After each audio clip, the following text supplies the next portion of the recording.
Hello my fellow Christian fiction lovers, welcome to another video. Today I am going to be doing a short and sweet review. I might talk about this book in later videos, I hope I do, but today I'm just going to be giving you some general thoughts on a brand new release, and that is 100 Crickets Singing by Cathy Gohlke.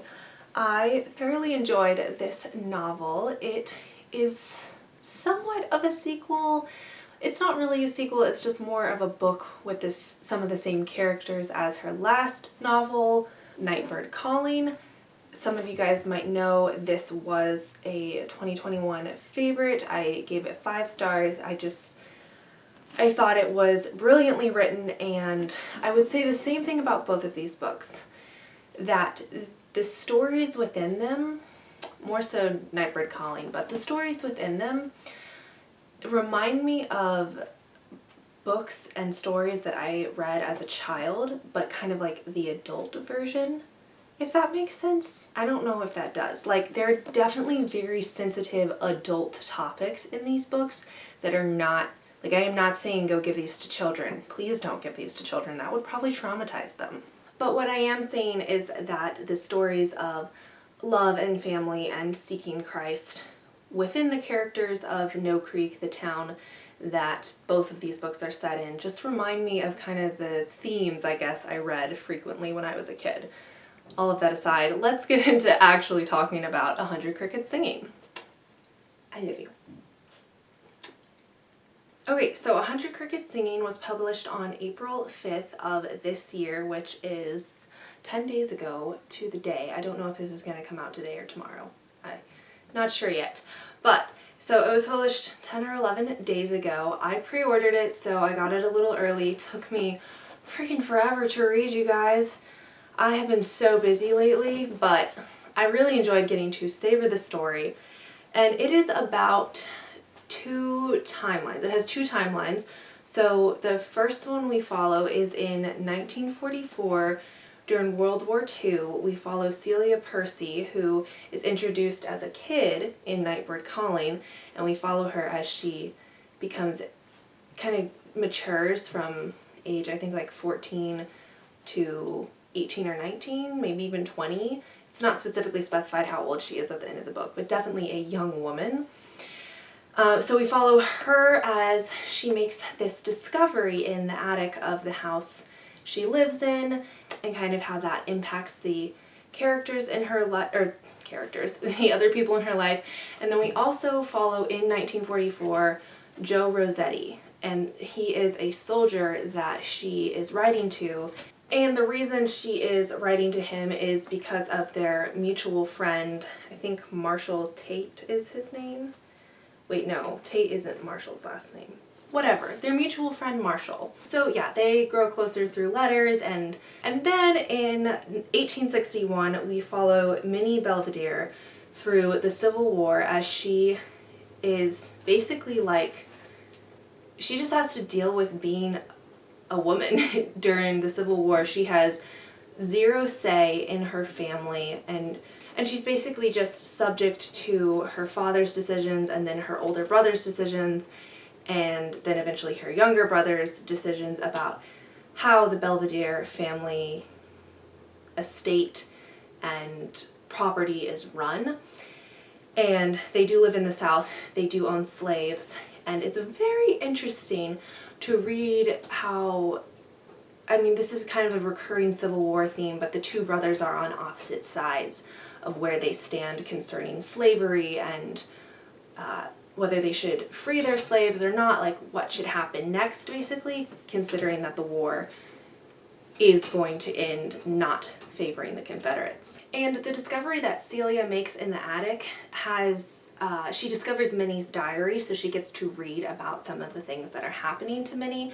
So that's kind of how the stories connect. And the thing I loved most about this book, like truly the best thing about this book, is that these 2 stories that honestly have no business relating to one another whatsoever, like Civil War story, World War II story, they don't work, but they do. They work in this setting, and the way that they're written, the parallels between each story is just amazing. And most of the book, it's one chapter in 1944 and one chapter in 1861, and it just goes back and forth, back and forth. And sometimes that can feel like whiplash. There were a couple times where I was a little confused, but that's a me thing because I don't have the brightest memory. But it really helped solidify the overarching theme of these two stories mirror each other and they parallel. Like, what happens to the characters in 1861 is happening to the characters in 1944, just in different ways. And it plays out the same way, but just not the same way. Like, I'm not saying this properly. Wow.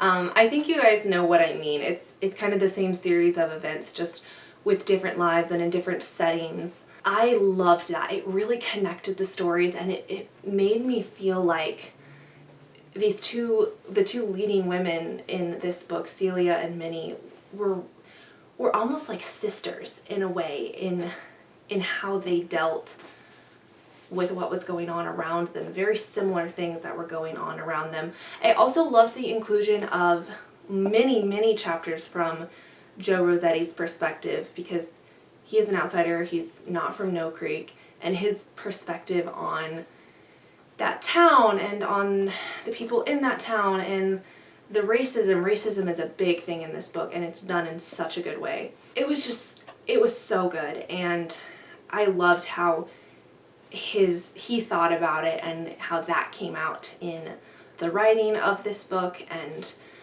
I think in a video recently I said the topic of race and inclusion, of diversity, is not very prevalent in Christian fiction.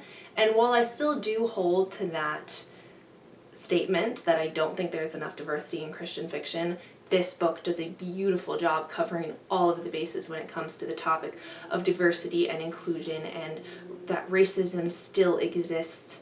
I mean, this was set in history, but it just shows how there has been racism through all time, and how there are some people who are willing to fight it, and we have to recognize those people and support them. And that's not like, you know, this book doesn't preach that at you. It's just the underlying message, one of the underlying messages that I was able to glean from it, and I am so glad it was in here, because if it wasn't, I think I would have been very disappointed. But overall, this is such a well-rounded novel. I think I would probably give it 4.5 stars. It feels longer than it is. Like, it's how many? It's 404 pages, but honestly, because of how long it took me to read it, it felt like I read a whole series in, I think, honestly, this took me like 12 days, 2 weeks, something like that. So yeah, I would recommend this book. Great themes of family, love, hope for the future, how to fight against the societal norms that are just like pressed upon you, especially when it comes to including others and just kind of going against the grain, I guess, and not in like the I'm not like other girls kind of way, but in the standing up for justice kind of way. So yes, those are all of my thoughts on 100 Crickets Singing. Let me know if you have any questions in the comments. I would love to answer them. I hope I thoroughly explained this book to you, or just properly explained it, I guess, and that you are gonna go read it now, because I do hope you read Nightbird Calling and 100 Crickets Singing. Nightbird Calling, that story does finish. We see some of the aftermath of some of the things in that book, in this book. And I would like to say, I said this to my sister once I started reading this book, I think I have it on film in a video last year where I said in Nightbird Calling there is potential for a sequel. And while this is not the sequel I was thinking of, it is the continuation of those stories and the lives of these characters that needed to happen. So if I can find that clip, I'll pop it in here. Basically, I want a sequel because there's sequel-worthy material in this book. Yeah, those are all of my thoughts, and I loved it, and I've said everything that I need to say, so let me know if you have any thoughts or if you're going to read it. But thank you so much for watching this video. If you liked it, don't forget to give it a like. And if you want to see more content like this, go ahead and subscribe. And I will see you in my next video, whatever that is. Until then, bye!